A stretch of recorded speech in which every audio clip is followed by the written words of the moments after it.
welcome to Beauties and Beasties, the independent pest podcast for the UK.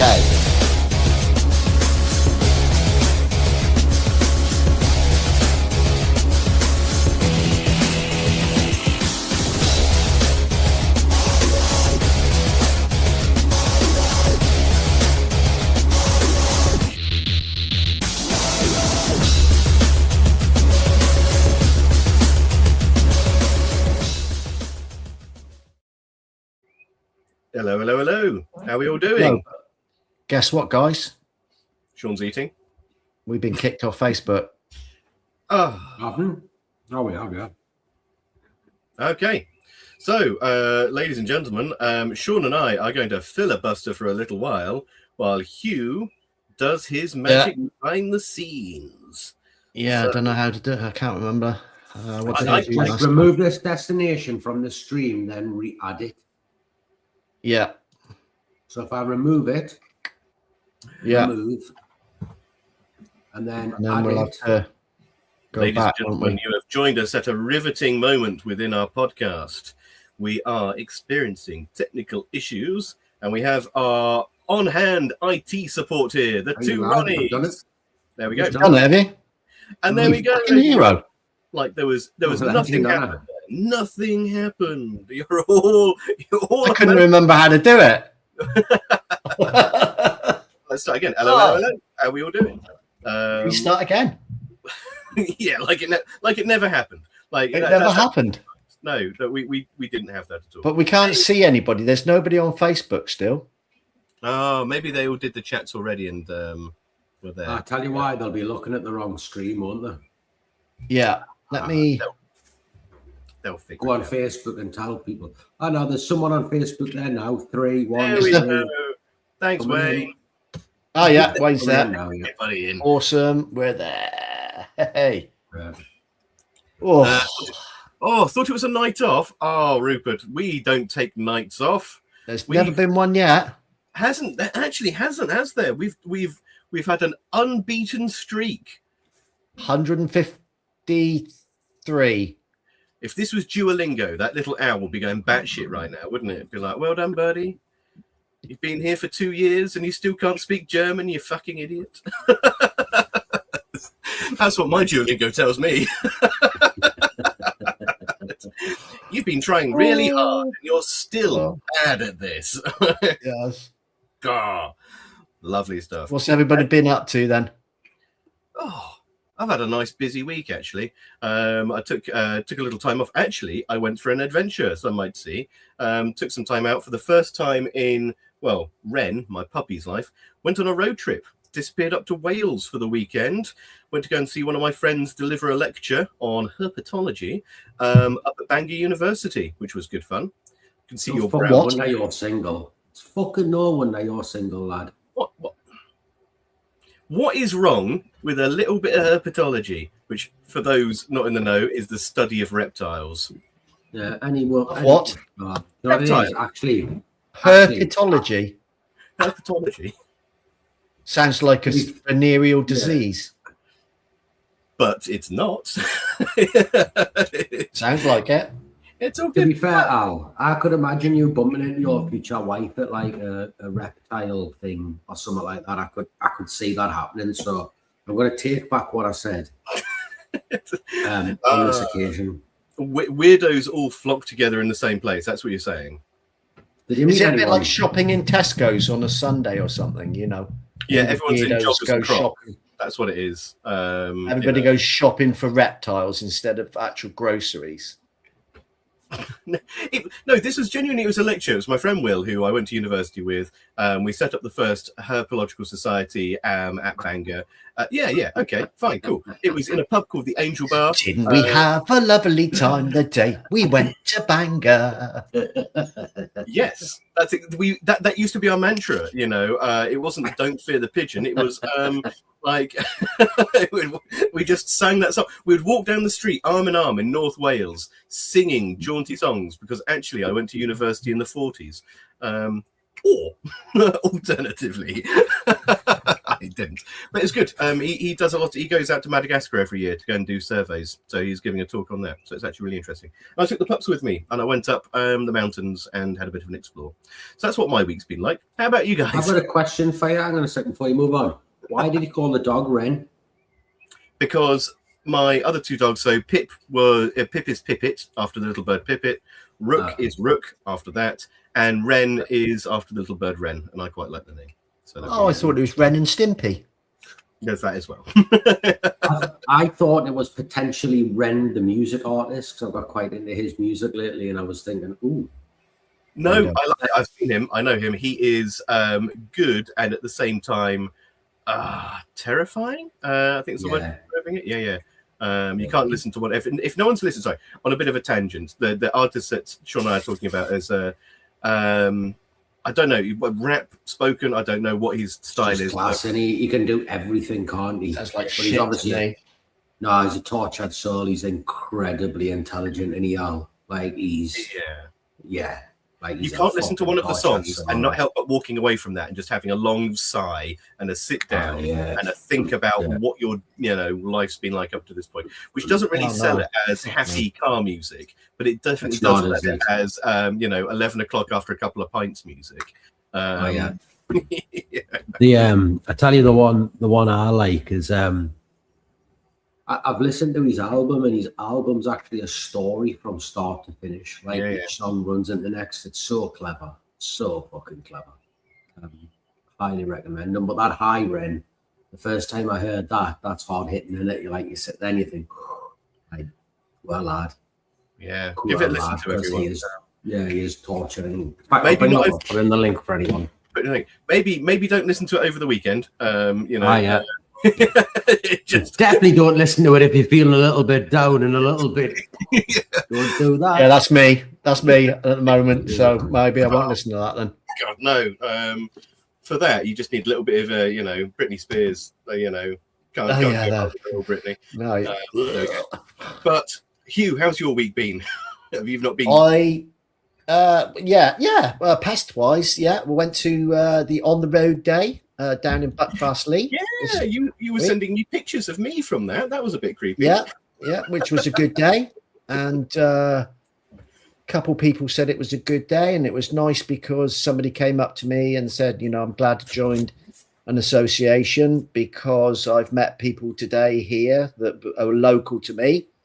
And we've all decided we're going to go and have breakfast together, and we've sort of come to a little agreement that we can cover each other for holidays and stuff. And, that makes it worthwhile, doesn't it, really, for that? So that for that day that they spent out getting to know everybody and actually listening to the talks, I think more people enjoy the actual talking in between the talks more than that. Not that the talks weren't good, but they enjoy that interaction more than they do the talks, or as much then, should we say.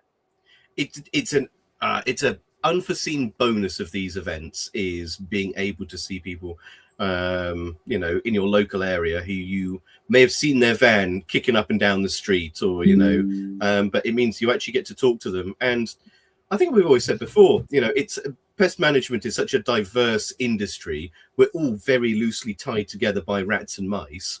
But the reality of it is the guy who you see driving past you every day is specialist in moles, and jack about moles, but you do really well at bird netting, and they don't do any of that.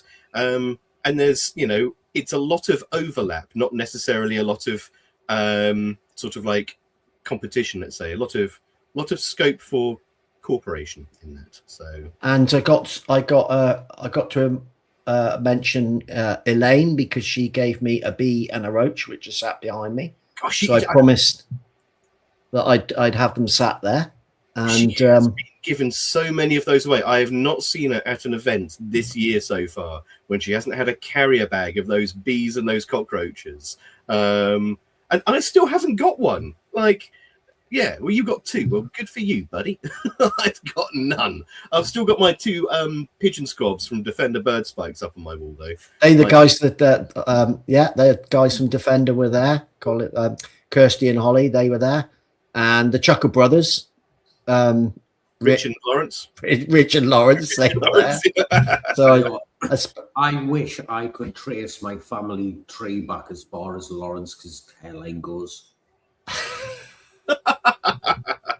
Starts at his arse crack. Like, have a look at the picture. It starts at his arse crack, doesn't it? Have a look at this. I was looking at it, I was like, oh yeah, he's gonna hate this. I don't care. It was absolutely brilliant. Don't be mean to Lawrence. When did you post it? But it was nice to see everybody. Sophie was there, Jazz was there. Who else was there? Oh, Tim Bloomer, the Wola guy, so Elaine. Who have I missed? Not have missed somebody, have I? But no, it was cool. It was a good day. It was a good day.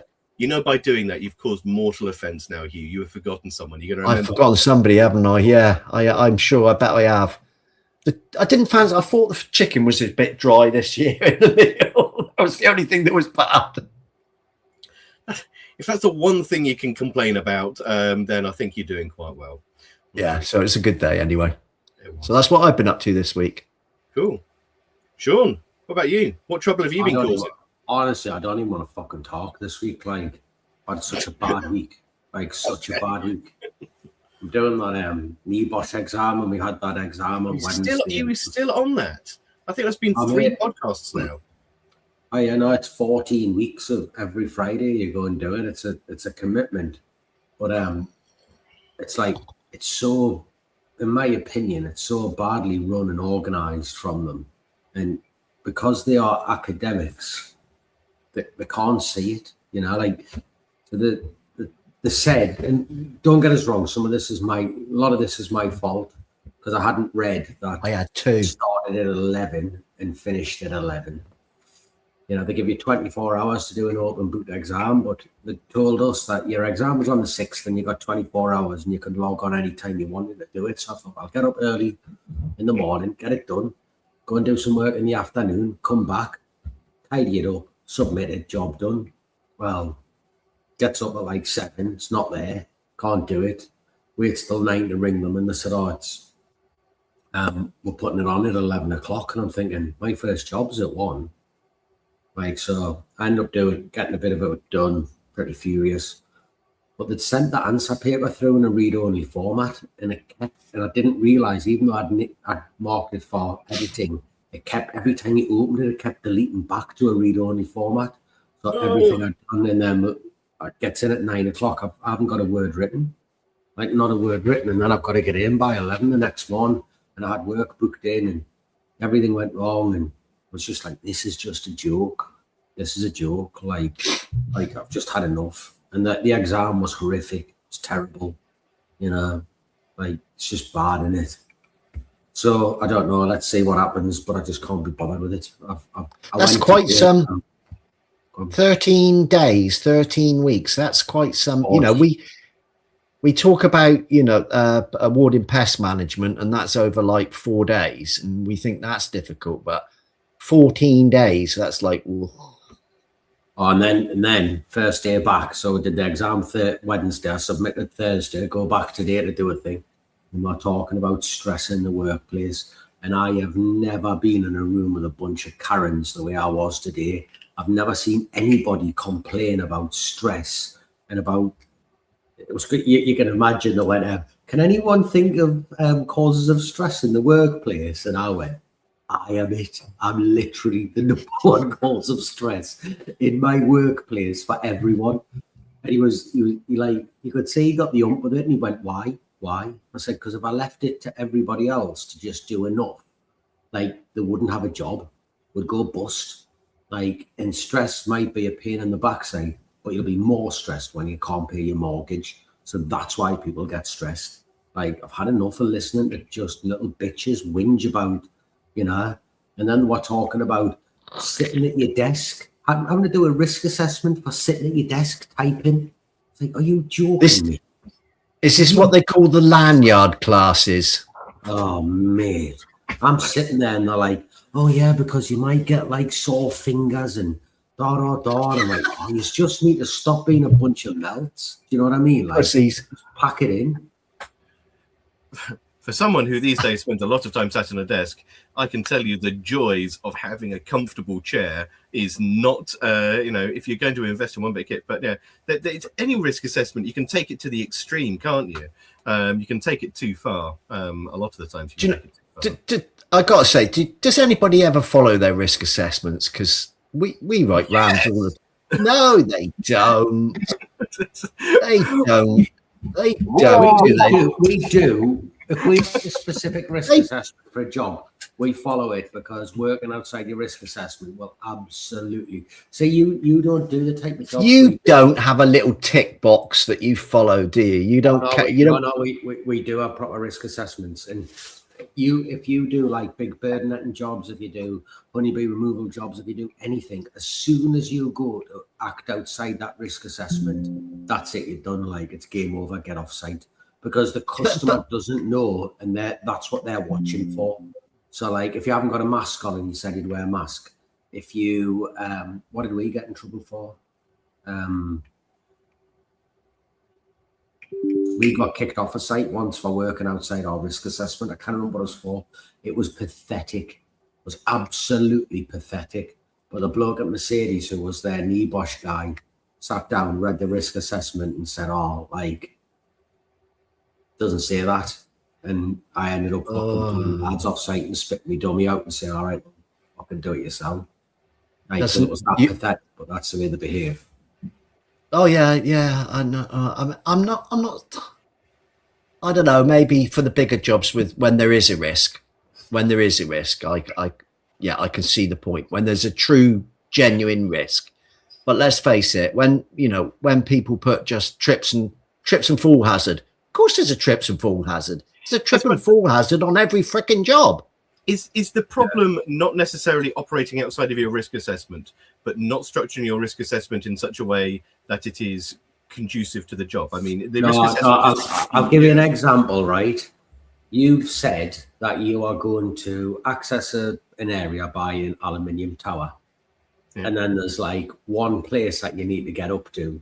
And you're like, I'll just pull the ladder out and put that up there, and I'll pull that like one thing down. If they catch you doing that, that's not risk assessed as a ladder, and ... And you can't put that into your risk assessment.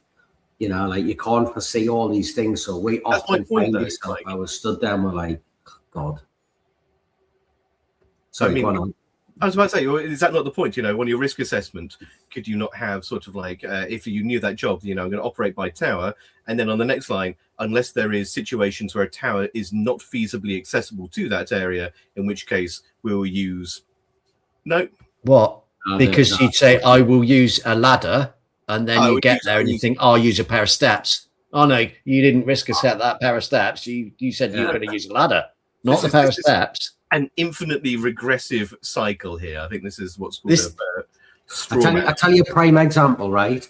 So this is when people go wrong. So they've done a risk assessment to do a honeybee removal, and you get up there and everything's risk assessed the way you want to.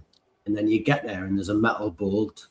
And to get into this area, you have to cut this metal bolt off, and you think, I can literally go down there and get the 4-inch grinder out. I can quickly lop it off.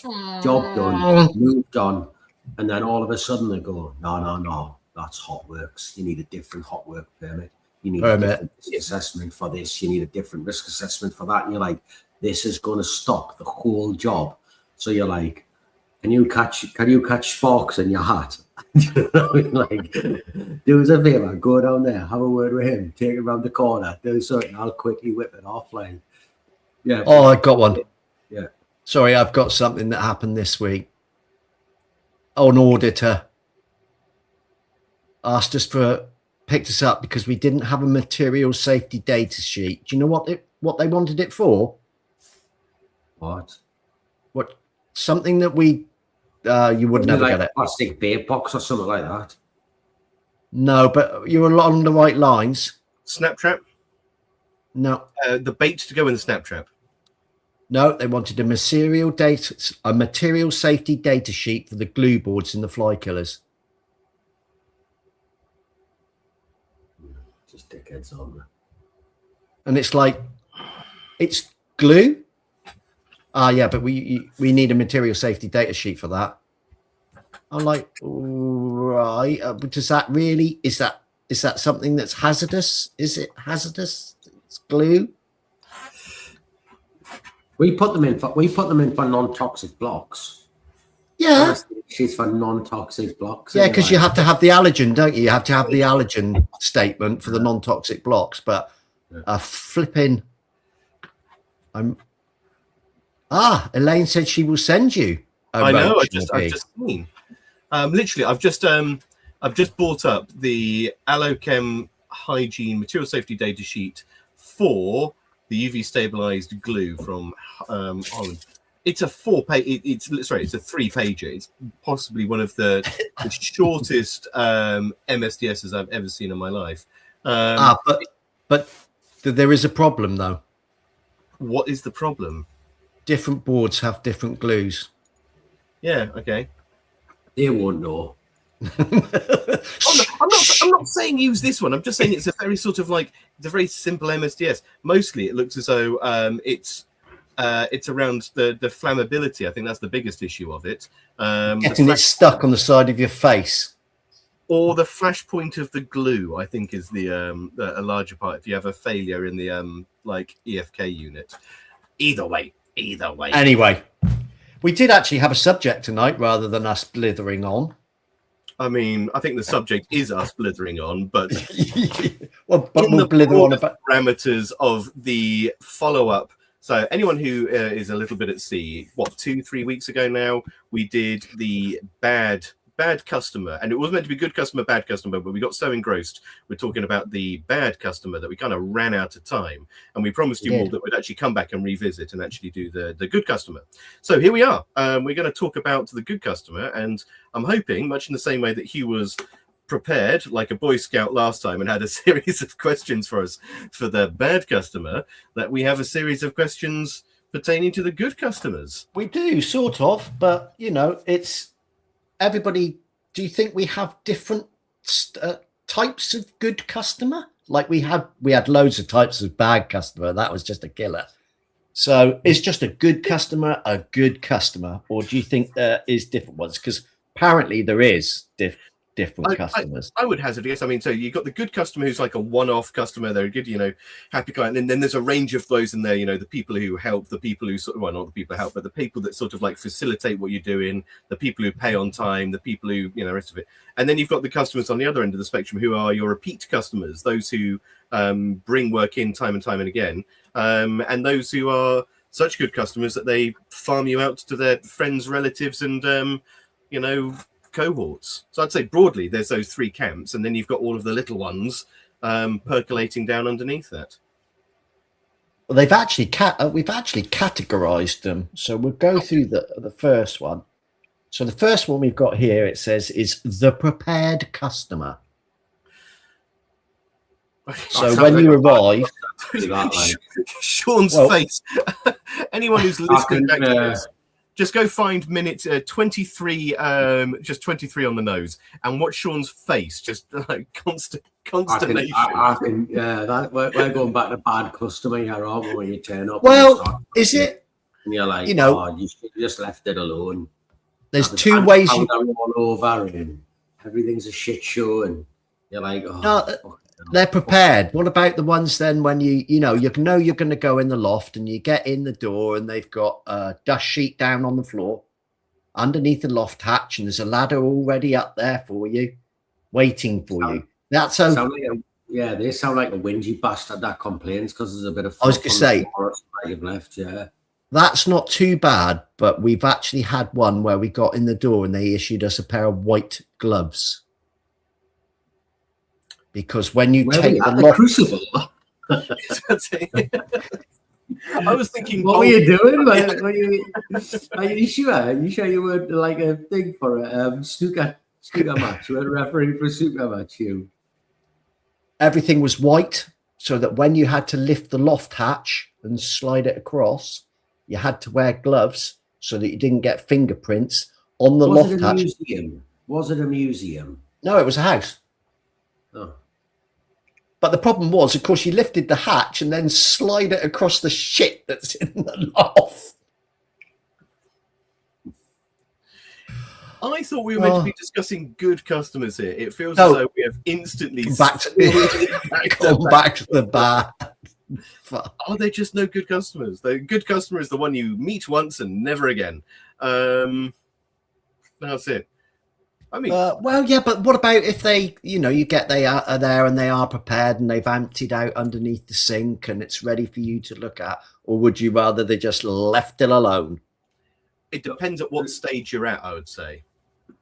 The good customer will be prepared if you ask them to be prepared. So flea treatments, bed bug treatments, etc. If you give them instructions. Yeah. If I don't tell you to do something, just leave it alone.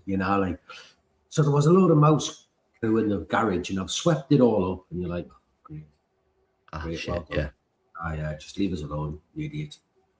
Well, that actually leads into the next customer that they reckon is a good customer. The one that's actually honest with you. Oh, now that is definitely a worthy trait, I'd have to say, because the amount of so I've gone to do some site surveys before where no names mentioned, and it wasn't in the UK, but every time I spoke to the guy, I could tell that he was just, wouldn't say being deceitful, but he was definitely a liar. Yes, that was it. And it just made life so much more difficult. And then I've been on other audits, doing my audits, and people are very open and honest. They say, we've got this, we're doing this, we're not, we haven't done this, but for these reasons. And the transparency and the openty actually make your life a hell of a lot easier when you're dealing with those things. And I say most of the time people hide things out of a sense of pride or misbegotten pride, that they think that the pests are it's a personal assault to them. But no, yeah, the honest customer, it makes detection of the problem 100 times easier. 100 times easier. But it's the one when you also get the one though, don't you? When you're on the phone and you say for a flea job and you go, how many bedrooms have you got then? And they go, only three. Only three. Are they very big bedrooms? Oh no, they're tiny. They're like little box rooms. And you get there and you go, look at this chuffing size of this place. Yeah. Yeah. Have you had these you had these fleas long? No. Had these bed bugs long? No. Came last week. Yes. It was good customer. We haven't got one yet, have we? I'm going to seize the nettle and let's make it good. Tell you what, why don't we all give an example of a customer who they've enjoyed working for, or a trait that they've enjoyed working for? The one I love more than anything else is the one who pays his bill on time. You can almost be forgiven for any of your faults if you pay your bill on time. Yeah. That encompasses. It's not just that, though, is it? Just pay your bill on time. Just pay your bill on time. Do you think that's a matter of respect, or do you think that that's just someone that values your time? No, I think that the people who pay their bill on time always pay their bill on time, and the people who pay late always pay late. I think you can't change the nature of the beast. And, same as when you turn up and someone's horrible or you turn up and someone's nice, it's the way they are with people. And I always find that the people who pay the bill on time are just very accurate people, very, very accurate. Now, here's a question for everybody watching. If a customer pays on time, are you more likely to give them good service? Everybody that's watching, yes or no? Very much sort of like depends, because if you're doing a sort of like domestic call out, then if you're doing domestic work, I say like most people are going to be sort of like paying after you've done the job. So you're talking like commercial jobs, like well, I'm talking about actual domestic jobs. If say a domestic customer phones you up and you leave him an invoice, for those of us that do leave an invoice, for those people that do leave an invoice, and they take weeks and weeks and weeks to pay, and then 2 years later they phone up again, how keen are you to go and work for? Oh, we'll fit you in. Whereas if somebody pays on the time, no problems at all, pays you straight away, you think, yeah, we'll we'll work with you. How many people feel like that, or think for those people that don't pay on time, fuck you? Do a vote. I can't do the vote because I'm on the wrong chat screen here. You can do a vote. For me, I would like to think that every single customer, whether they pay on time or not, gets the same standard of care.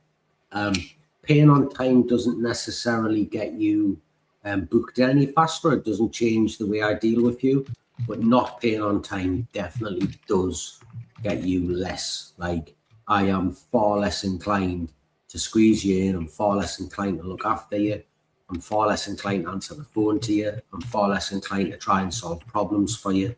You know, like, if a customer has, if we've done a job for a customer, prime example, and they pay on time, and then it's a neighbour's problem or something, I'm absolutely inclined to pick it up and say, listen, I'll ring EHO for you. I'll have a word with them. You've always been good with us. We'll give you a little bit of time like that. We'll try and solve your problem for you.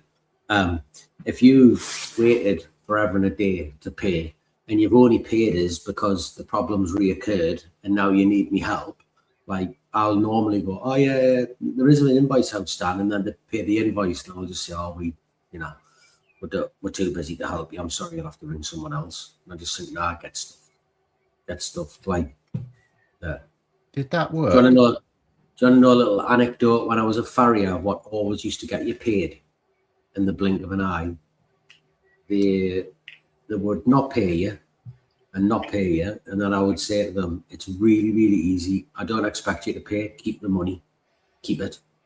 And they'd be like, right? And I'd be like, on one condition.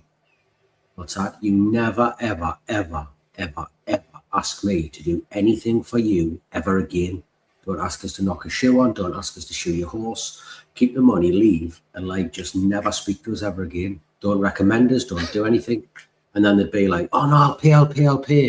And then they'll pay you, and I'll think, deal still stands. Like, don't ever fucking ask us for anything ever again. I've had to have this conversation. We have passed 0.0, haven't we? But yeah. No, it's a bit different for me because when I was doing the consultancy, like, most of my work, audits, training, the rest of it, you paid after the fact. So it's not like you got priorities. You definitely, the people who dragged their heels, repeat bookings were less favorable, as in you would, others. But generally speaking, like with that, there wasn't a huge amount of late payers because, especially with the audits, you just hold on to the audits, or the exams. You just hold on to the exams until someone's paid. There was no faffing about with that. Like, oh yes, I can see that all of your candidates passed. However, if you would like these shiny PDFs here, you are going to have to, remunerate me fully. Can everybody see the poll? Because nobody's answered it, so I don't know if I did it right. I can say it's just a poll, isn't it? It's a poll. Right. Let's try another one then, shall we? Yeah. No. Let's try another one. Here we go. Everybody, wait for it. Hugh's winding up. The technology. So what makes you your best customers, Al? Like, now in your life now? In my life now. So back into the M&D community, you say, who makes the best customers? It depends. So, I mean, who is it that you think my customers are? I mean, that's a question. That's an interesting one from a manufacturing point of view, because arguably you guys are our customers, but you're not buying from us. So are you our customers? Or in fact, are the distributors our customers? Yeah, distributors. Yeah. The distributors. So what helps the relationship between yourselves and distributors to a point where you think, I like doing stuff for them? What is it that gets you there? It's mutual respect and enthusiasm and support, like genuinely. So again, global roles, I get to see people working with different distributors all over the shop, right?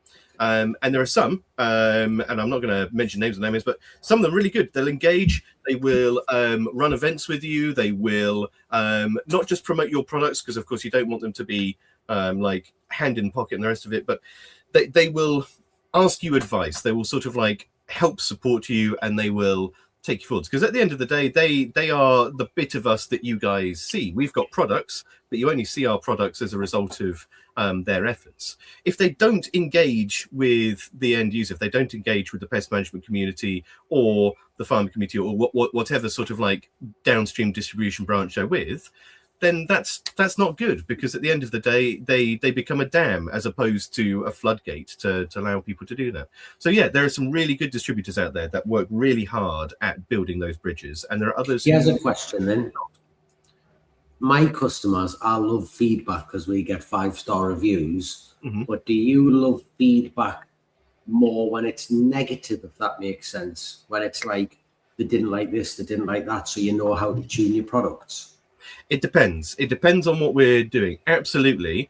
I personally enjoy the open and honest, like, transparent feedback, because some of it's good and some of you're like, yes, I like this because of this, and you're like, great, I will focus in on that thing. And alternatively, people are like, I don't like it because I can't use it here, or this animal doesn't like it, or it's too fiddly to operate, or it has a funny smell. And at that point, you're like, right, all of that information back into the ideation pipeline. So when we have the next iteration of it, when it goes through its next sort of like renewal phase, we can make those tweaks and we can make those adjustments, or we can start that funnel to create a brand new product that encompasses all of the things that Mark 1 failed to hit, and Mark 2 potentially will do. But the fun thing is there's no silver bullet in our industry. There never has been. And if anyone tells you that there is a product that does everything that you need, and you need nothing else, kick them in the shins, because they're lying to you. So the idea is, in my opinion, is to take all that information and to make, you're not making a multi-tool, you're building a toolkit. And so the reality of it is actually that feedback isn't necessarily going into creating bigger and better products. It's into creating a more comprehensive toolkit, and also then teaching people that, okay, this doesn't do this, but have you seen this? Because if you use them, you know, in conjunction with one another, you might have a lot more success. That's a very long-winded answer. Sorry. No, I like it. There is a difference, though, isn't there? Because if you've a contract customer, you want different qualities from a contract customer than you do, say, a domestic rodent customer. So what makes a good contract customer for you is the way, you know, what makes it good for you. That's not coming out very well. So a good contract customer for us is somebody that never gets a problem, just wants routine, regular checks. Yeah, but even if they don't pay the bill, even if they're that's true. But they're not a customer. If they don't pay the bill, they're not a customer. No, they are going to pay, but they're going to be late, and you're going to have to chase them, or they're still a good customer. What do you call late, though?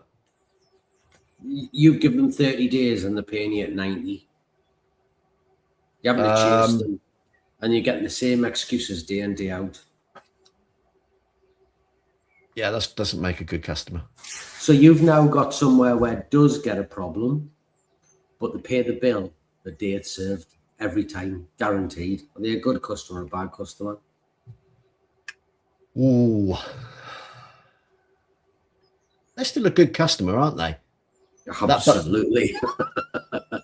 but what, they're a good customer, but in their own right, they're not necessarily the good customer for you. The best customer is the ones that always pay the bills on time, never get a problem, and stick with you and do everything you ask. That's a good customer for you, isn't it? And that's probably like a shiny unicorn, isn't it? That's the unicorn customer. Do we need to take a step back from this and like reframe what we mean by good customer? That's what I was trying to get at. Yeah. Really. That's it. Because we all know a bad customer is just someone that pisses you off, or costs you time, or costs you money. So if you were to flip that on its head, a good customer is one that makes you feel a sense of joy and accomplishment. A good customer is one who makes you money as opposed to costs you money. And a good customer is someone who saves you time, or sort of like facilitates your job. So is that true, would you say? Would those three things constitute a good customer, or a combination of those three things? Making you money, saving your time, bringing you a sense of joy? I mean, have you done a job recently, either of you guys, where you've walked away from it and you felt good about what you are doing in this industry? Not just good because you've made money, good because you feel like you've made a difference. Please say yes. Just at least one. That's difficult because I don't really go out and do the physical stuff anymore. But I do feel like, personally, when we've arranged something for one of our customers and they've been desperate to get something sorted out and we've managed to do it for them, yes, I do feel good. Yeah, most certainly. Otherwise, you wouldn't do it, would you? I mean, yesterday, no, it wasn't yesterday, day before, one of our clients phoned up and said, look, we got a rat running around somebody's house. We need somebody there. Please, can you get somebody there today? I'm like, it's 4 o'clock. And they're like, no, we really, please, can you get someone there? And luckily, one of our chaps at Jalga. And I phoned them back, and the sense of joy in their voice made it. It was like, oh yeah, that's good. We've done some good there. So yeah, of course. Yeah. So that's what I mean. I mean, so like a good customer, a good job is one that you walk away from richer and happier at the end of the day, isn't it? Because otherwise, if you don't, yeah. There were always there were also all those jobs, which I'm sure everybody does now and again, where you didn't take any money, but you still feel pretty good for it because you didn't take the money for it.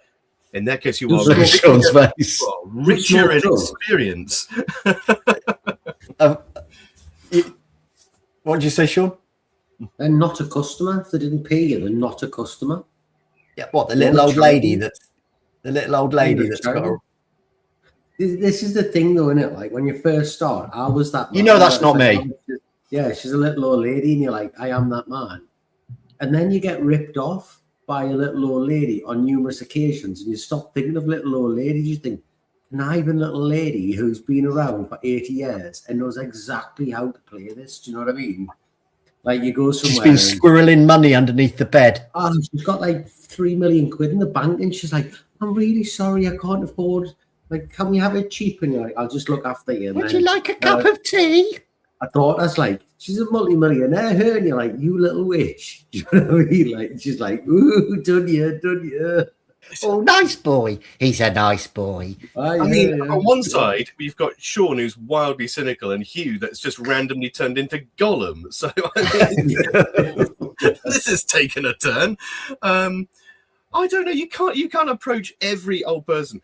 Yeah, okay. Maybe they're not a customer. Maybe treat it as an investment, if not in money, but in karma. I tell you when karma really gets me, and it's not old ladies right like that. I can think of a customer off the top of my head, and she just rang up and was honest and humble. She rang us up, and it's a contract customer. She said, Sean, we're struggling. I can't afford to pay it.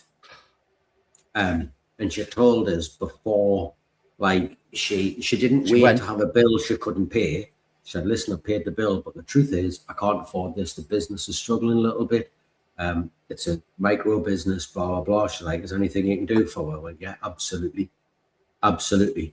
And the lads turned around to her because she spoke to one of the lads and she said, what do you think Sean's going to say? And he said, I'm absolutely convinced he will try his hardest, like, for you, because you've always been great. You've always done what you want. I remember just thinking the honesty that come out of her in them situations. You think, like, literally, like, honestly, hand on my heart, I haven't even put a direct debit through for her yet, and we've done it for the last 2 months. And I thought, if I give her a couple of visits, it's an hour here, an hour there. Like, we'll work with you. We'll see what happens, and you know, if we can keep you going, then that's great. And I hope one day someone would do that for us. So that the honesty of people. The thing I can't cope with is, if you're a business owner, if you're going to survive, you can't be a mug. So when people lie to you, you can just see through it, can't you? But then in the same breath, when you get those customers who are just immensely honest with you, do you know what I mean? Like, you're like, oh yeah, sign me up. I wish I had a shop full of yous. I did that for one of our customers, and he promised that he would pay me. Didn't. No, didn't. Didn't. No, Nice guy. I came over as a really nice guy, and he was like, "I'm really struggling." I'm like, "Okay, don't worry about it, Ray. You know, I'll sort it out." Yeah. I'm not bitter about this, Ray. I'm not Ray I'm not going to mention Smokehouse. your name on TV. Ray. Yeah, Ray Smokehouse. Yeah. And I said, "Okay, Ray, you know, sort it out. We'll get over Christmas. You'll get some money in, and sort it out. Pay us a little bit of money back when you can afford it." And it went on like that for fucking 9 months. Yeah. And he said, "Oh, when I sell it, I'll sort you. All right, okay." Never got a penny.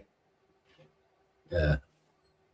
I tell you, the other customer I love, when you go to a domestic and there's a woman and a man, and one of them's a bit of a prick, and the other one just squares them up straight away in front of you. Stop being like that. There's no need to be like that. He's trying to help you. Pack it in and listen. We're back on bad customer again. No, it's the good customer. It's the one who stands up for you, who's like, "You're not listening. Listen to what he says. This is what it is." Da da da. And you're like, "I don't even have to fight this battle. This person here is absolutely on my page." If you'd taken the bins out when I asked you 2 months ago, we wouldn't have rats in the garden. Yeah. But is it always the lady of the house that does that though? Because I'm not sure, because normally it's the hunter-gatherer thing, isn't it?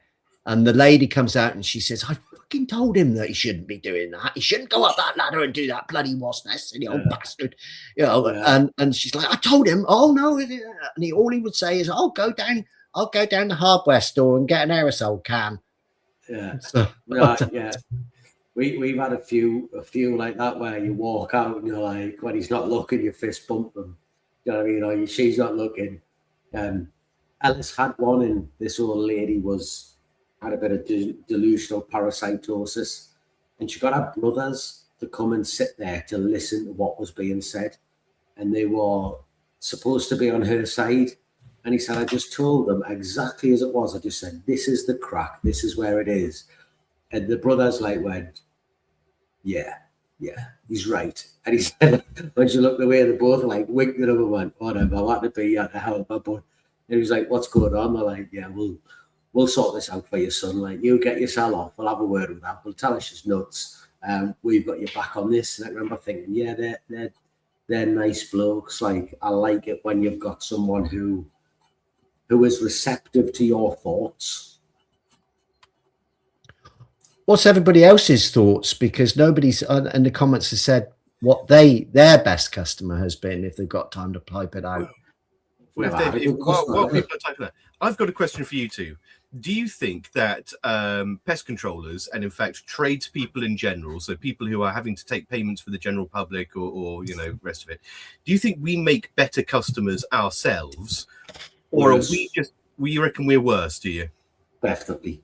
Got to remember, I have a business where I sell things to pest controllers, and we are the same. We have the same issues. I think every business does, but members of the public are a lot easier to deal with than pest control. Well, with business owners, I would say, because business owners, there's a lot more invested for a business owner.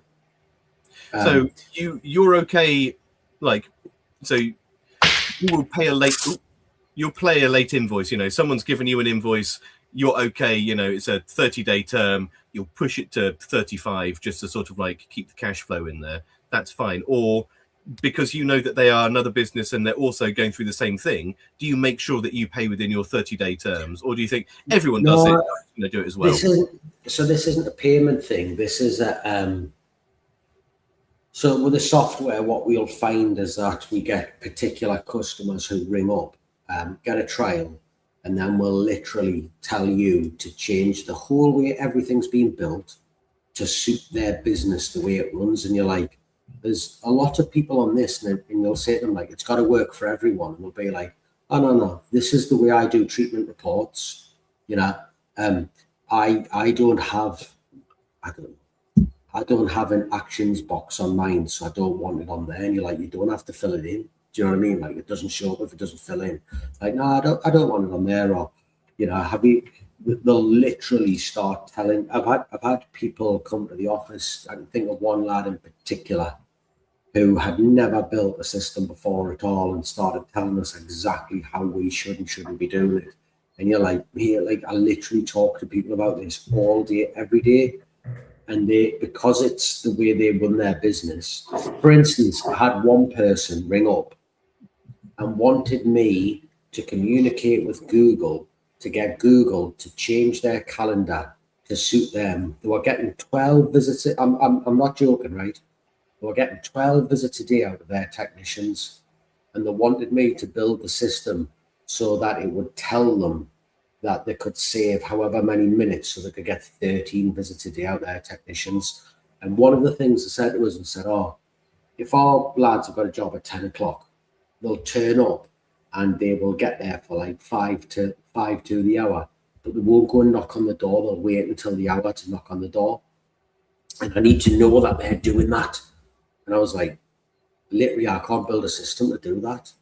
That's a culture thing. Do you know what I mean? And you're trying, and they were just, well, like, this is what this software needs to do for me. And they were just so intense with it. And you were like, I can't help you. I literally cannot help you change the culture in your business. We can just provide you with software. And then you get other people. I know Hugh was talking to someone earlier on, and they were like, oh, I don't want to pester them. And they're the people who I'm like, I literally want you to rig us, because I know that it's a well thought out. You know, the Adele will often bring us up about stuff, and she uses a system to its max. And she'll suggest stuff, and I'm like, I need to speak to you. And then, you know, there's other people who like are just difficult, but I treat my software customers the same as I treat my pest control customers. I look and think, if you are going to be a time dump, you know, if I've got to spend 3 hours a week on you every week with unreasonable expectations, then we can't help you. You know, it's like the person who has a rat issue but doesn't want to get the drains fixed, but just expects you to keep going on the initial thing. You're like, it can't work. We'll get it with the CPD as well, Al. Like, literally, you pay me £35 for the year. And they're like, yeah. Like, you want me now to put all your points on for you? Like, we've got 1,000 people on this, like, and you want us to ring you up on a regular and work out where you've been and what you've done. I've built a system where you can add it. And they're like, oh, we thought you would do that. It's 35 quid. Like, that's what it is. It's 35 quid. There's no margin in it. We built this to help you. It's not like, it's not going to make £1 million quid. That's an absolute guarantee. Like you've got to help yourself. But we find business owners are a lot more demanding than pest control customers, a lot more, you know, and you've got to hunt for the good businesses, and when you get them, they're worth their weight in gold. Like, we've got loads of good customers on Pest Software, loads and loads, and I love speaking to them, but we've had to farm the shit out, you know. Sorry, Adele's just put a comment up saying you'll have to give him a call when you've got time. So it's interesting. I mean, so especially that B2B, B2C sort of dynamic, isn't it? How it changes there. I mean, so with that, we've kind of like touched on your business to consumer, you know, what's good there. Business to business, you've just said things that make them bad partners to work with.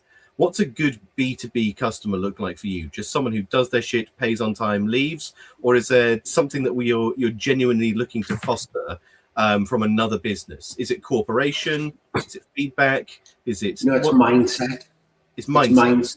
So there's obviously the pest control, the pest software customers, and then there's the contract customers for Kill Line. So if we deal with the pest software customers, like Adele, and I don't mind mentioning, I know she doesn't mind, I know that when she makes a suggestion, she's thinking of the broader picture. She's not thinking about what suits DLT. What she's thinking about, DJL, sorry. She's thinking about how that system works better on a day-to-day basis for everyone. And they're like, I tell you, there's a guy called Traditional Pest Control. does the bee removals. I've spoken to him a fair few times.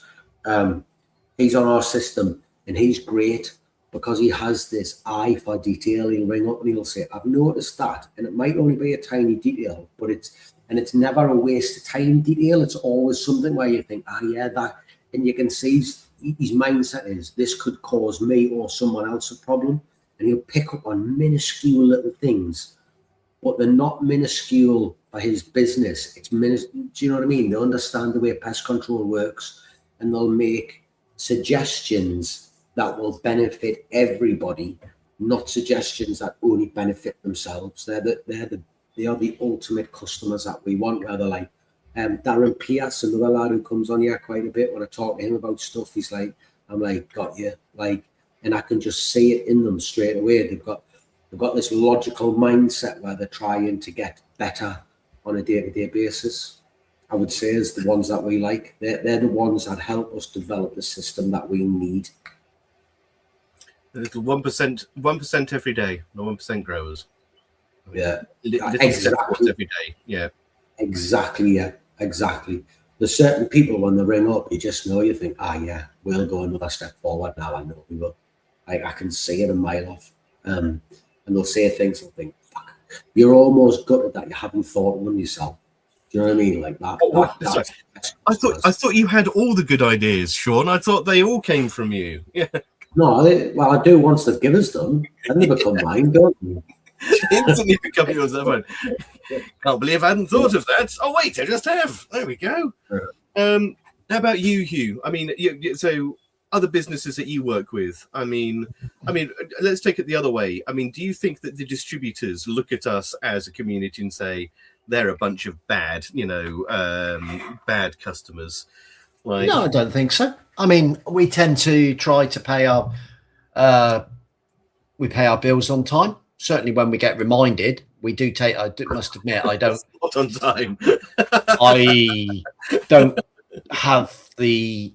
I do need a reminder to pay.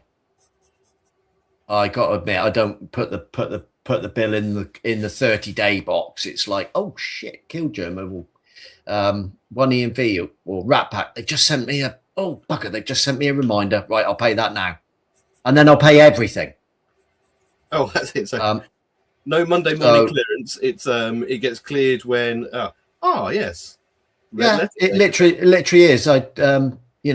Bauer, fly killers yesterday. I ordered some more glue boards after the thing, and I was like, "How much is on my account?" And they're like, "Well, actually, there's only £500 due." I'm like, "No, how much is the total balance?" They're like, "Well, £1.5 grand." I'm like, "Well, pay that lot. Just do it." So I will pay it when I remember it. I don't like being in debt because nobody knows. You don't know what's going on, do you? So. Try to be a good customer for them, because then I hope that if we are a good customer, then when we want them to go a little bit above and beyond, maybe they might do that for us rather than just thinking, little shit down there in Somerset doesn't pay his bills on time. We're not going to send anything out. Sam Clemo, I don't feel enough pest controllers want to work together. That's a different question, isn't it? That's not a good customer or bad customer. But be the one thing which is, good customer, bad customer. But what makes a good, what makes a good partnership with that? That's probably the flip side of that, isn't it? What makes a good partnership, like a good customer for a partnership? Sorry, go on. I was just going to say, I do feel not enough pest controllers want to work together. I'm not sure that's actually necessarily true. Like yesterday, like on the road this week, it's probably more of the fact that a lot of pest controllers don't want to put themselves out to go to things where they will actually meet other pest controllers. And I think if people do go to those events, they would be actually quite shocked, how many pest controllers do want to work together. So I'll go back. Not having to go at Sam with that, but no. So two stories with that. Number one, you've got to remember that sort of like 1/3 to almost half of our industry isn't associated with either of the trade associations, and they operate entirely independent of the community. And you do occasionally bump into them. Like I've bumped into them in Sainsbury's. I've seen them getting out of the car park and be like, "Hey, you're a pestie." And of course you're like, "How you doing? Where do you work?" The rest of it. And they just couldn't give less of a shit. They're just like, "No, not here to make friends, mate. Here to make a living." And you're like, "Okay, well, you're a tremendous spunk trumpet, aren't you? So off you go." But years ago, I ran sort of like a little. I tried to get all of the pest controllers in Basingstoke together just for a bit of a hoot. And I was phoning people up, and people were like, "Mate, leave me alone. You're costing me money by phoning me up." And I'm like, "Okay, you're costing yourself money by just sort of like your attitude." But I got everyone into the same room, and it was amazing. There was like a dozen pest controllers, and somehow they managed to stand in a different corner each. And they wouldn't talk to each other. They were just like, "Oh, I've seen him. He's taken work off me before." But after about 15 minutes and a bacon bap, suddenly they realized, "Oh, actually, he can help me out with that and help me out with that." And I think still to this day, like 4 years later, there's groups of them still, ferally marauding around Basingstoke in little tribes, passing work on to each other. So as you say, yeah, it's just about putting yourself out there and having that conversation, isn't it? Like the worst that can happen is I can tell you to piss off. But maybe people don't want to put themselves in a position where they're going to be rejected. I mean, that's a very valid human experience. To be fair, that's not because that's life. It doesn't, there's not every single one of us wants to, or thinks when they see a pest. I tend to. When you see a pest control in a pest control van in the car park, some people are like, "I'm not going to go and speak to him," but I'll just walk up and go, "Hi, I'm Hugh. I'm from Guardian Pest Control." Whereas some people just aren't like that, are they? Do you want to be my friend? I want to be your friend. Best friend. But that is another thing, isn't it? Lots of business owners, when you're self-employed as such, it can be quite a lonely place. You don't make friends at work the same as when you're working with other people or in an office. So that's another reason maybe to join an association and go to the not get-togethers, but exhibitions and things. You do have an opportunity to meet and greet other people, and don't be afraid to speak to them. You don't necessarily have to pick the phone up and say, "Oi, mate, I'm just down the road. Can I be your friend?" We should get little speed dating badges, shouldn't we? Like, Can I just say green for wanting to? Yeah. What? Debbie Logan's come on and she's just sent us a message saying she's just got our level 3 certificate.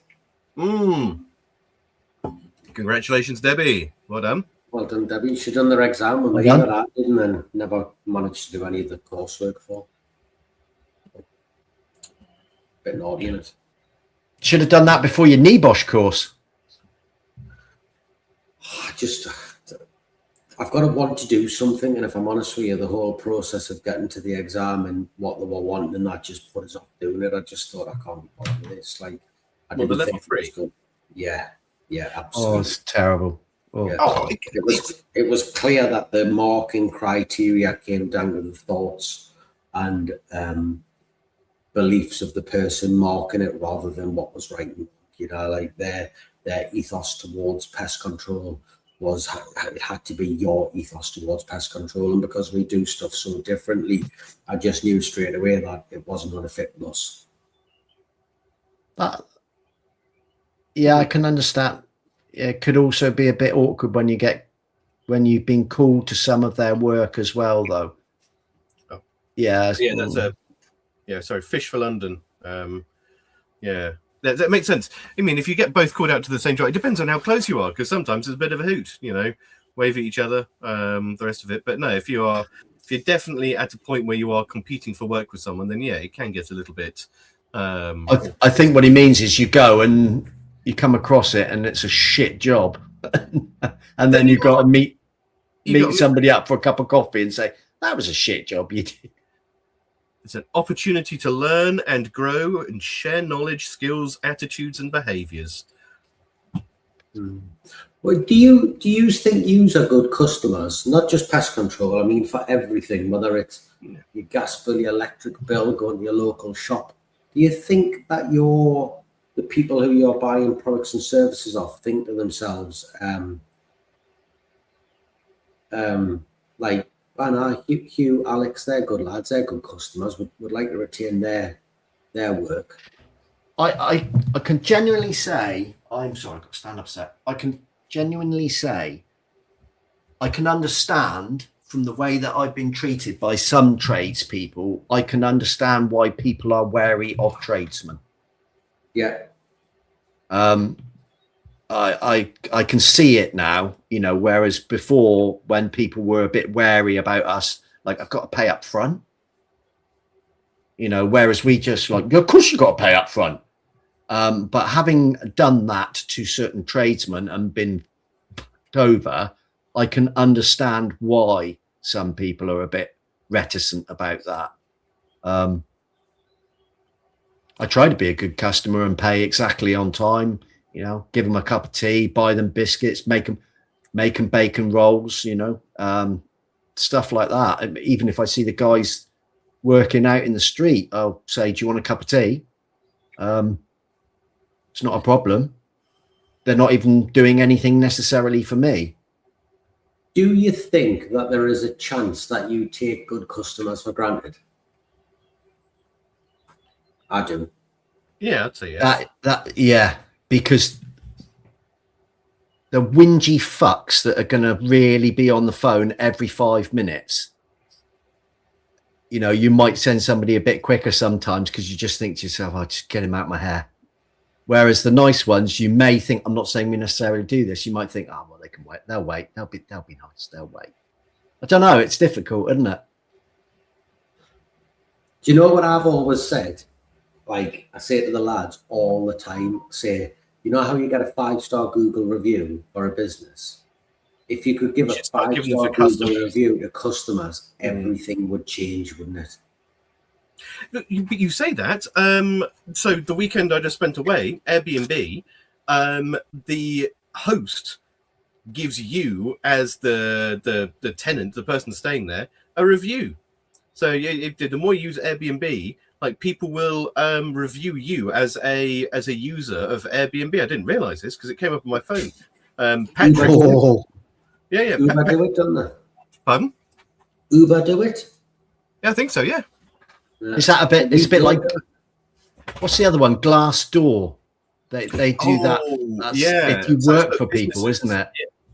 But I think that's just full of vitriol and venom and people who are let go and just having their sort of like sticking their oar in and they're twisting the knife. But it would be interesting to see, though, isn't it? You know, everyone getting a Google review from the local Sparkies. But I believe that there's something, because there used to be a Facebook group, didn't there, where people would name and shame bad payers, bad actors. But there was an issue with it. I'm trying to remember what it was, but there was some kind of legal issue about actually sort of like naming and shaming people in a public forum. Don't forget, there is the UK Pest Controllers Black Book on Facebook.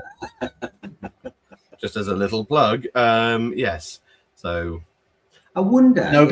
Nobody names anybody by name. They just put a couple of like pointers in that direction. I've always thought it would be quite an interesting thing if Pest Controllers just had, you know, if we sold like a little stamp with a little red mouse on it, right? Meant nothing to anyone. But if you left a site and you left your site book behind, as we all do, on the last visit, just stamp on the inside edge of that book, little stamp with a little red mouse on it. So when you come in and have a look at that book, you can look at it and be like, haha, because we've all left notes in them before saying this guy is, you know, on the last treatment report, and they just rip it out. But if you left NFB. a little, yeah, you just left a little stamp or left a little sort of like acronym in the inside page of that book. So the next person comes along, it's like, haha, yeah, that's very interesting, sir. I'm just going to get somebody from the van, and then just fuck off instead. Sean won't, but you might know where Bridgewater is. Do you know where Bridgewater is? I know where Bridgewater is. The shopping centre. Okay. Bridgewater. Yeah. So the local hospital about 20 years ago, they were got in quite a lot of trouble because there was a acronym NFB. And what they would do on the notes of patients that came in to A&E and everything, if they were particular people from Bridgewater, they would put NFB in the top right-hand corner of their notes, which just meant normal for Bridgewater. Just bit of a tard. NFB. Okay. I'm not saying we go that far, but I think a secret pest controller handshake is definitely needed here. Do you not agree? I think the red mouse with a cross through it, something like that, that would be a good thing. Just you put the red mouse, and then if you want to sort of like retract it because they're a good payer again, then you put the cross through it. So it's it's a red mouse to say don't use it, and then if you want to sort of like cross it out to say that they're back on the books again, that's what you like like one of those Greg's loyalty cards. Yeah. Stamp it on there. I mean, I've got other stamps in here. Yeah, use one of them. We had it when I was a police officer. I worked in. That's a very different kind of stamp, Sean. I mean, that's.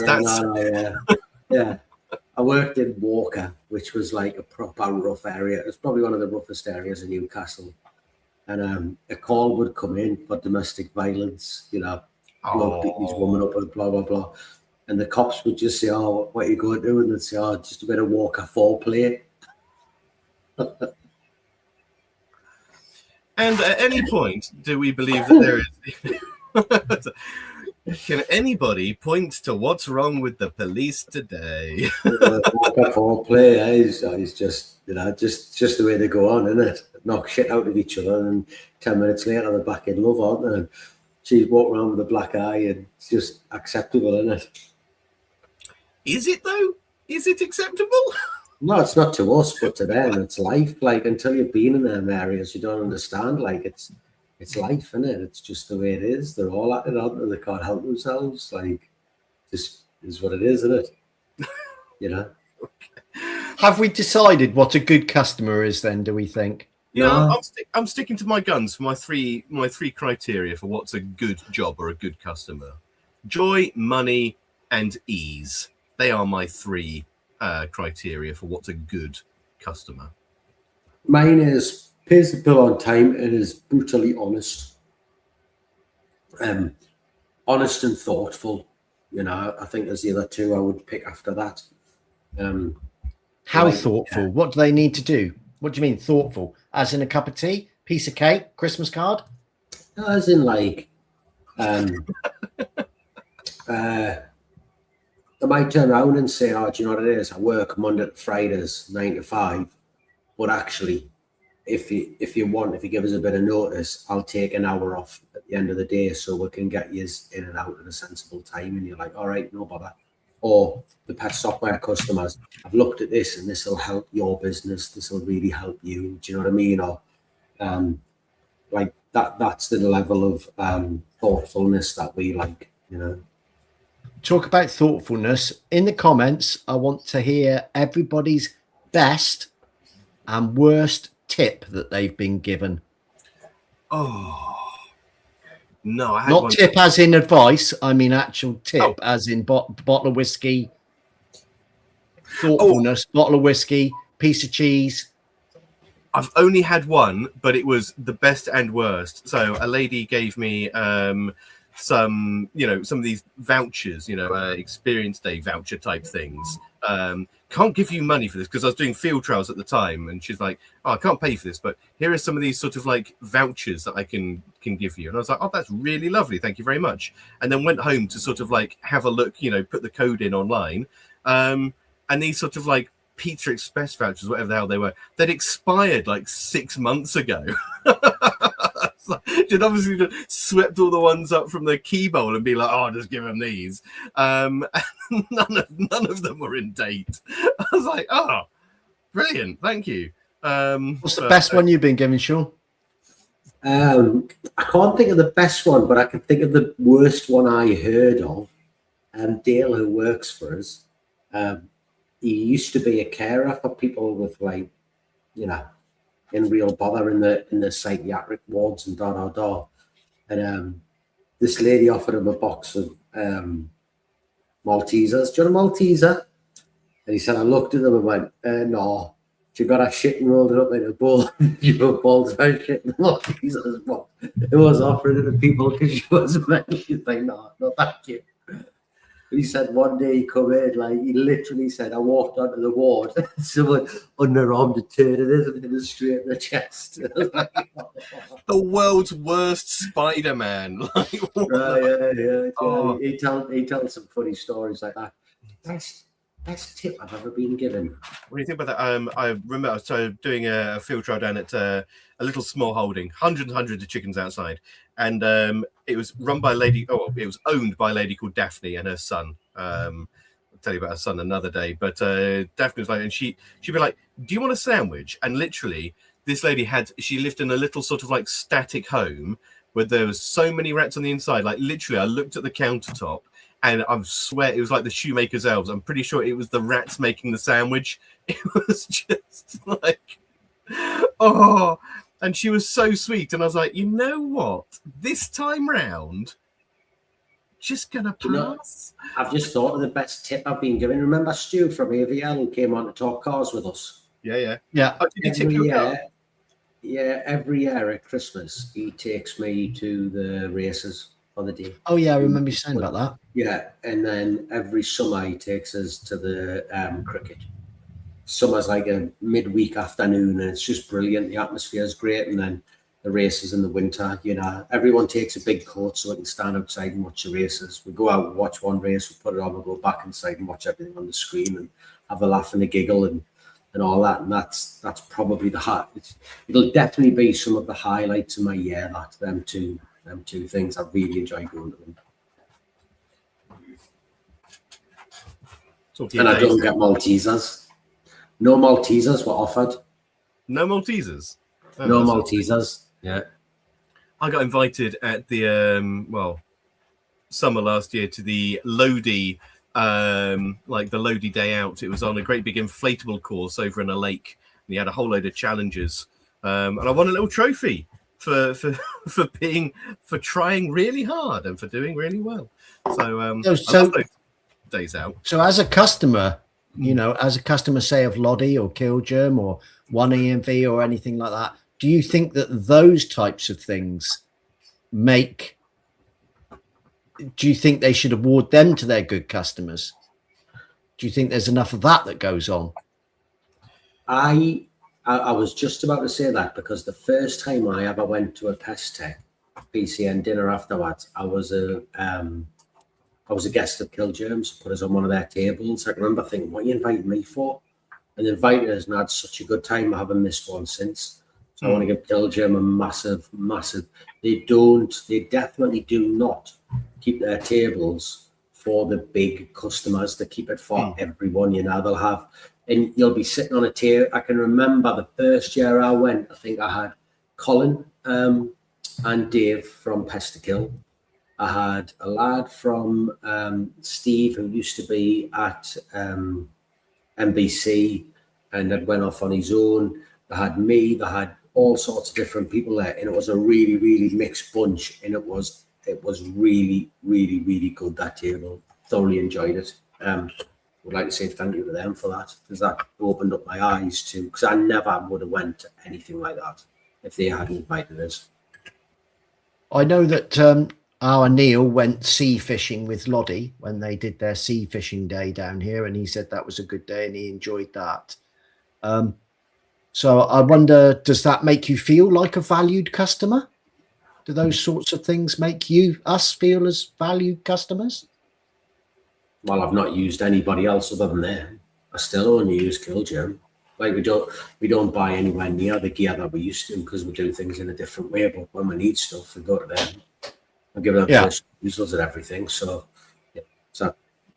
was it people buy from people, don't they? Yeah, they tend to. People buy from people, not from companies. So there is an element of loyalty to that. I think that these things, from the outside in, there's an element of sort of like, if you don't get invited, you can feel a bit shit and like bitter grapes and the rest of it. But at the same time, when you do have them, as Sean says, there's such a sense of cohesion from the groups, at the Pest Awards and the rest of it. It really does make you feel a part of the industry. It makes you feel like you are not just one person doing their thing. You're part of a community. And I have to say, I think all of the they all do something or another. All of the like distributors, all of the manufacturers do something at some point. And I think they all do their level best to be as, I don't know, like throw that net as far and wide as possible. Obviously, there's going to be some special ones, but I mean, next week I'm up with Lawrence up at the factory to do the Golden Egg Day, and that was literally done at random. He just hid a whole load of golden eggs and a whole load of buckets, and that was it. They just turned up when people. It was no way of figuring that out. So I don't know who I'm going to meet next week. Could be a hoot. So generally what we're saying then is with for a good customer, there are different types of good customers, and they've all got their own qualities in different ways, perhaps. Agreed. You know, there's not actually... Is a good customer just not a bad customer? Is that what we're getting to here? We all know what a bad customer is. Here's a thought. Could the same good customer on one job be a bad customer on another? And are we being too picky? I'll give you an example. Yeah. I'll give you an example.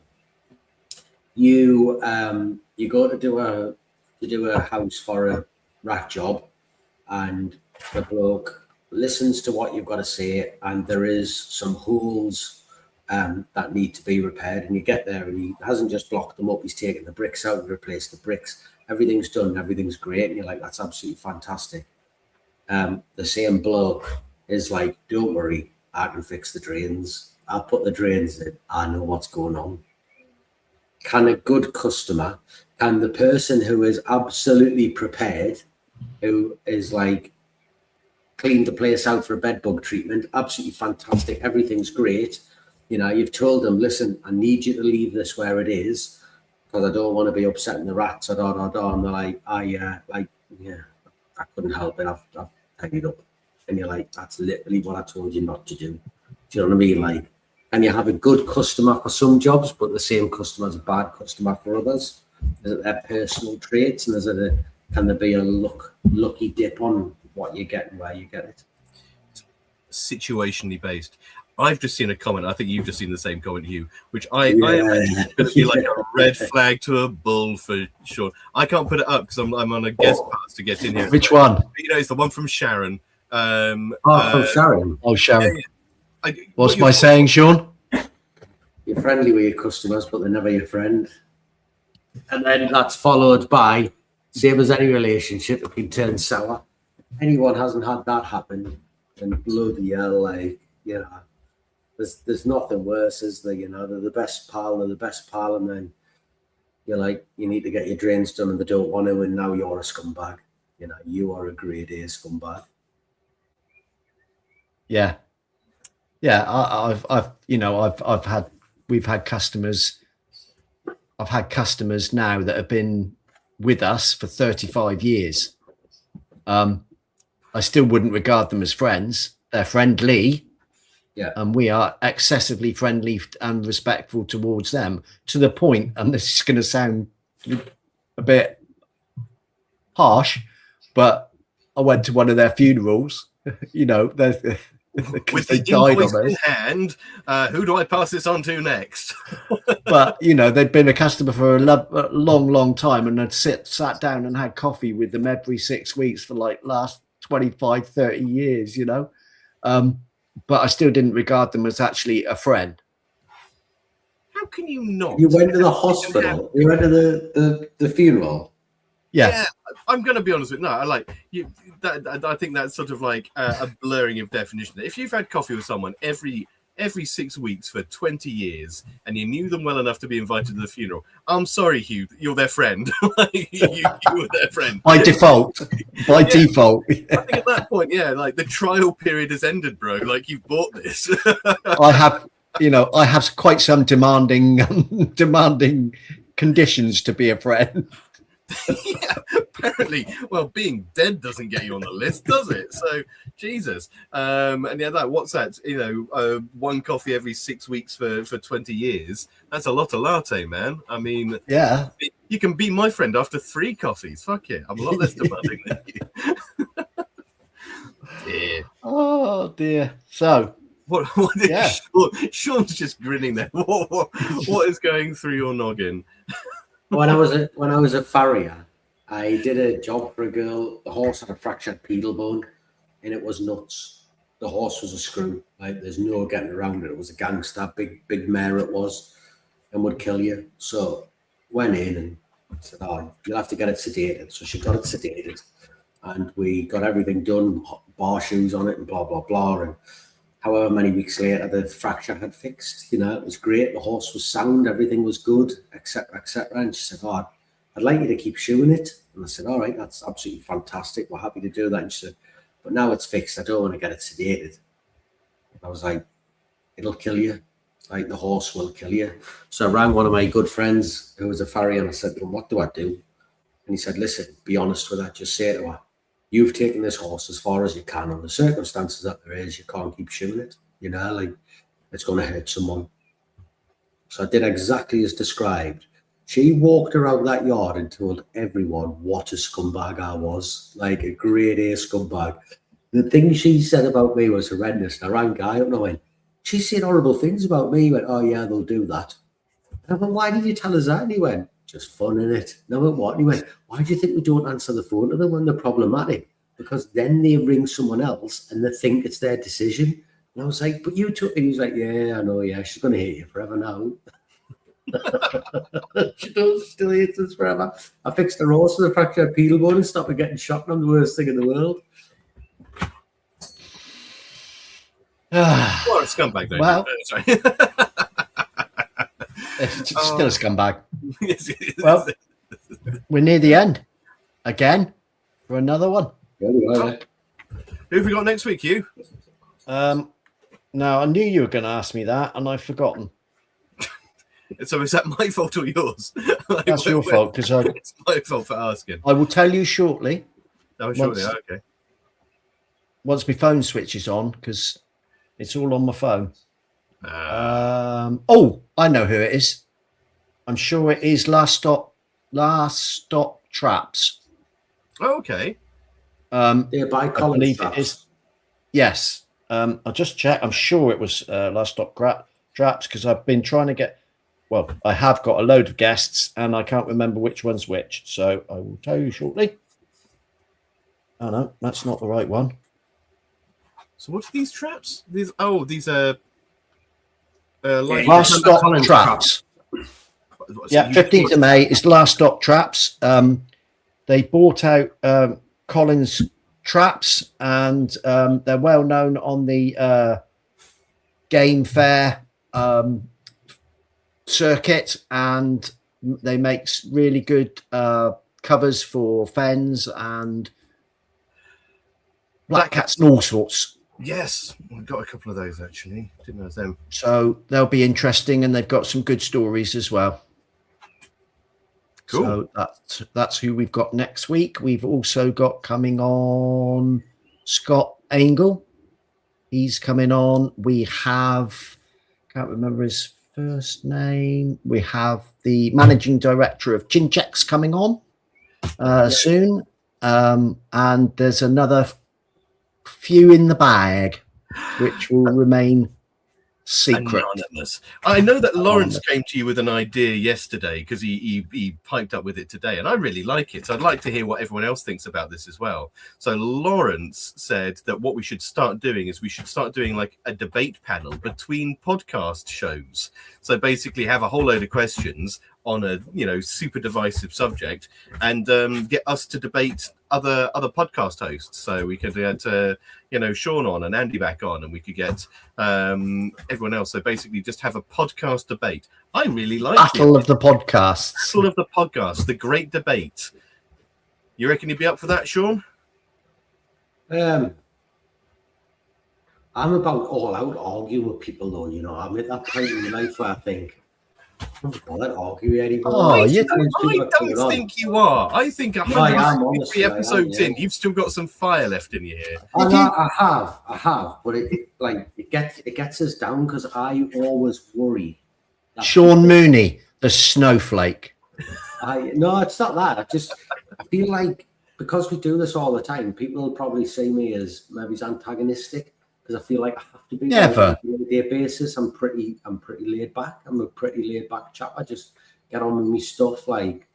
But like, and I would worry that it'd be like he's not a nice person, and I would like to think I am. It's just every now and again I'll just say what I think. That's fine. So we're going to have why don't we call it podcast wars? You could run like the World Cup, couldn't you? And have everyone have the debate at the end. We could moderate it. No, more work. I will draw up the league table for this. Nah, I'm well on for this. I will do a league table for it. Come on, everyone get it. Everyone in the chat, everyone like in the comments. You know what I would love to see? I would love to see some of the prim and proper podcasts come on, because I know some of their hosts would shit their pants at having to say something like controversial. They'd be like, "Oh no, I might upset a customer. I might not say anything," and then I would drop into me like, "I'm going to say the most controversial thing I can. Watch you squirm." Yeah. Who could we pit Tales from the Crawl Space against? They're just horrific, aren't they? They just roll you over, wouldn't they? They just roll you over and batter you with a baseball bat. They would dry bum you, wouldn't they? With absolute, You'd be. Didn't know better. Yeah, you could just see the big spliffs coming out, and and you just be slaughtered. Hold my beer. I'm just going to talk about capitalism here for a bit. Has anyone mentioned Jeffrey Epstein and Jimmy Savile recently? It's coming up. That's it. I'm going to draw up the league table. We're going to have it. We will host it, and we will moderate the battle of the podcasts. All we need is about 12, isn't it, to get a good league table going? Yeah, maybe. We'll see. On that note. Oh, what do you mean on that note? Well, we're rolling over. On that note, for me. Good night. Good night from them. Bye. Thank you for listening to the Beauties and Beasties podcast.